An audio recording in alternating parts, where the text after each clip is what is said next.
अली अमीन गंडापुर साहब ने कहा कि मैंने 5 चीज़ें करनी हैं, 5 चीज़ें। नंबर 1 उन्होंने कहा कि सबसे पहले मैंने हेल्थ कार्ड बहाल करने हैं।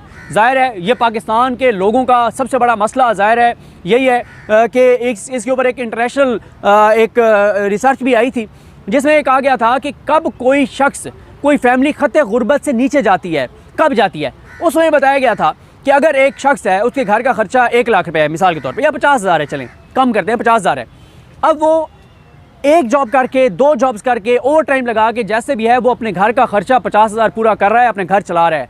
लेकिन जब उसके घर में से खुदा न खास्ता कोई बीमार होता है, अल्लाह ताला सबको शिफा दे, अल्लाह ताला सबको अपनी अमान में रखे, सेहत से रखे, लेकिन जब उसके घर में कोई बीमारी आती है और उसका खर्चा 3 से 4 लाख हो जाता है तो उसको 3-4 लाख रुपए किसी से उधार लेने पड़ते हैं। जब वो 3-4 लाख उधार लेता है तो उसके बाद वो उस 3-4 लाख के बोझ से नहीं निकल पाता। उसकी रीज़न ये है कि उसके तो घर का खर्चा जो 50,000 था वो बड़ी मुश्किल से उसको मीट कर रहा था।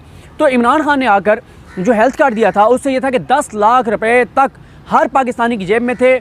हर पाकिस्तानी गरीब से गरीब बाइज़्ज़त तरीके से अपना इलाज कराता था। जहाँ पे एक अमीर का इलाज हो रहा है वहीं गरीब को हो रहा है। और एक चीज़ मैं आपको बड़ी इंपॉर्टेंट बताऊँ, अपने बैकवर्ड इलाकों की बुनियाद पर जब इमरान खान ये कहते थे कि ये हेल्थ कार्ड नहीं है, ये हेल्थ सिस्टम है, क्यों कहते थे, मैं आपको उसका यानी अपने इलाकों के सबूत देता हूँ। हमारे ये जो इलाके हैं मियाँ वाली, बक्खर, लिया, बैकवर्ड इलाके हैं, यहाँ पे अच्छे डॉक्टर नहीं जाते थे। क्यों नहीं जाते थे? कहते थे यहाँ के लोगों की कैपेसिटी नहीं है, पेइंग कैपेसिटी नहीं है। अगर मैं जाके 2,000 फीस रखूँगा किसने आने मेरे पास, ऑपरेट ज़ाहिर है वहाँ पे ऐसी सहूलियात ही नहीं थी। बल्कि वहाँ पे तो सरकारी अस्पतालों में सिटी स्कैन मशीनें और ये चीज़ें नहीं थी।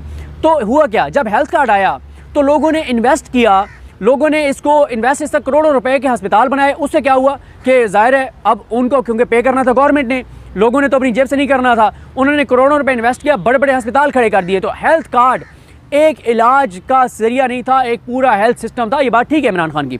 तो अब अली अमीन गंडापुर साहब ने पहला ऐलान यह किया है कि हेल्थ कार्ड। दूसरा ऐलान क्या किया है? पनाहगाहें। आप ज़रा सोचें, इमेजिन करें, जब हम रात को निकलते हैं देखते हैं कि लोग बेचारे सड़कों पे सोए हुए हैं, गरीब, पनाहगाहें, लंगर खाने। जब हम इस चीज़ से बहुत से लोग गुजरते हैं कि जब आपको भूख लगी हो, आपको खाना अवेलेबल ना हो और आपके पास खाने के पैसे भी ना हो, तो इमेजिन करें कि उस बंदे की क्या हालत होती है। तो गरीबों को, मज़दूरों को पनाहगाहें और लंगर खाने, ताकि वो खाना तो बाइज़्ज़त तरीके से खा सकें, वो चीज़ें।